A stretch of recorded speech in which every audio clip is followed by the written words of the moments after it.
पाटील आणि सर्व मान्यवरांच्या हस्ते या ठिकाणी केक कापून वाढदिवस अभिजित कीर्तन सोहळ्यानिमित्त केक कापण्यात येतोय।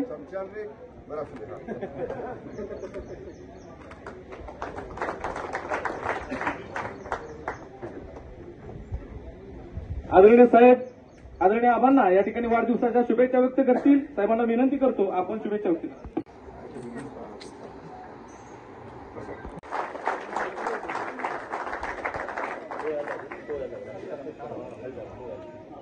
ओके, बघू सगळेच समोर।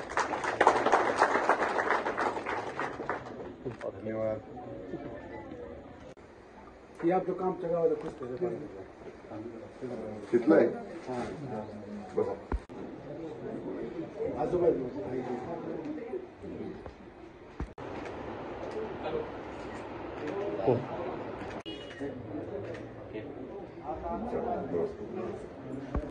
सुरली ग्रामस्थ आणि आमचे सहकारी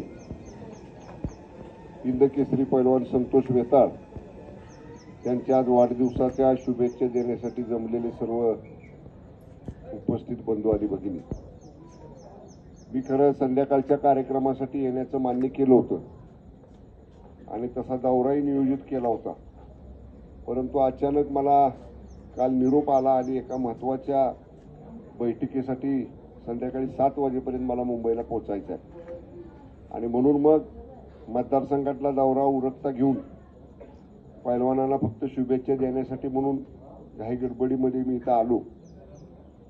सुरली गावचं नाव आणि आपल्या सुरली गावच्या माध्यमातून सातारा जिल्ह्याचं नाव हिंदकेसरी पैलवान म्हणून संपूर्ण देशामध्ये भारतामध्ये उज्ज्वल करण्याचं काम संतोष आबांनी केलं, त्याच्याबद्दल खरं मनापासून त्यांचं मी अभिनंदन करतो।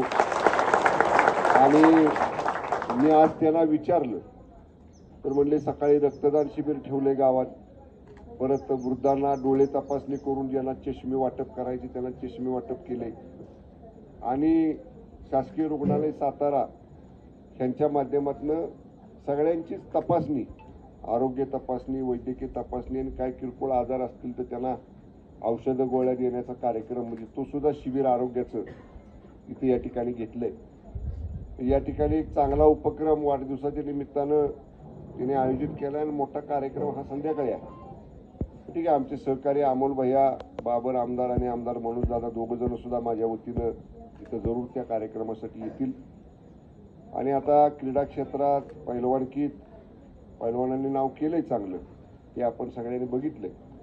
त्यांना मी गेली वर्ष झालं नाना मागं लागलो की आता सक्रिय काम करा, लोकांच्या मध्ये जाऊन लोकांचे प्रश्न सोडवायला आणि थोडं ऍक्टिव्ह झालं पाहिजे आता, कारण अशा तरुण कार्यकर्त्यांची, होतकरू कार्यकर्त्यांची आपल्या सगळ्यांना, शिवसेनेला गरज आहे, सगळ्यांनाच आपल्याला गरज आहे।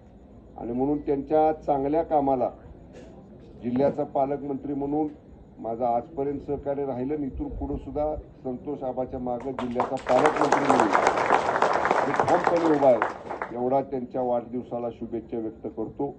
उत्तरोत्तर त्यांची प्रगती व्हावी, उत्तरोत्तर त्यांचं नावलौकिक केवळ असा जिल्ह्यातच नाही तर पूर्ण पश्चिम महाराष्ट्रामध्ये एक चांगला मल्ल आणि चांगला सामाजिक काम करणारा कार्यकर्ता असा त्यांचा नावलौकिक या संपूर्ण पश्चिम महाराष्ट्रामध्ये प्रस्थापित व्हावा अशा शुभेच्छा देतो। उत्तम आरोग्य, चांगलं आयुष्य, त्यांना भरपूर आयुष्य लाभो, त्यांच्या परिवाराला सुद्धा सुख समाधान लाभो अशा मनपूर्वक जिल्ह्याचा पालकमंत्री म्हणून शुभेच्छा देतो। केलेल्या स्वागत सत्काराबद्दल आभार मानतो आणि वेळेअभावी थांबतो। धन्यवाद।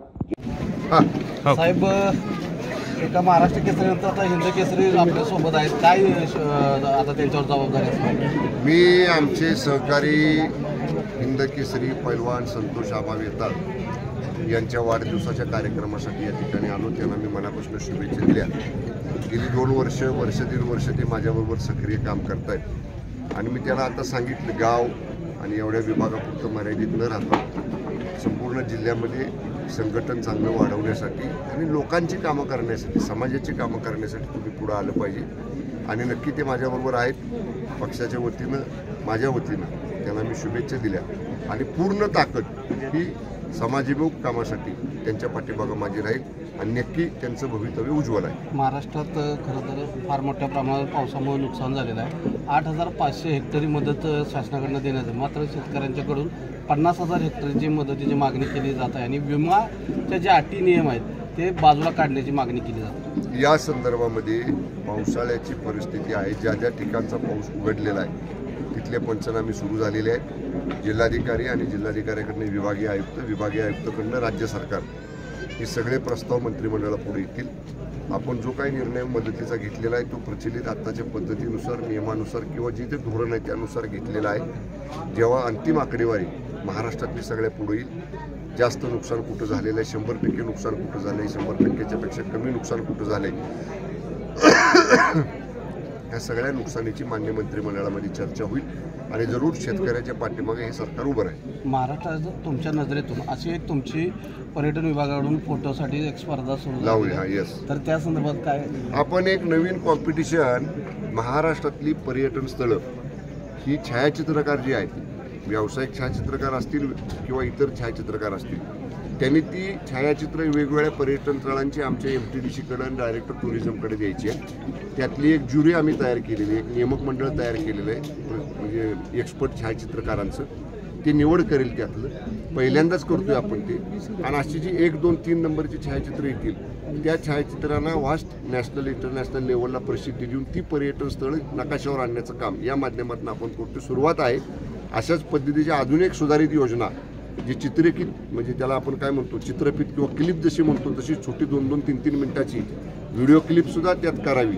यासुद्धा सुधारित नियम आपण सुधारित परिपत्रक नवीन लवकरच आपण या ठिकाणी पर्यटन खात्याचं काढतो. ओके.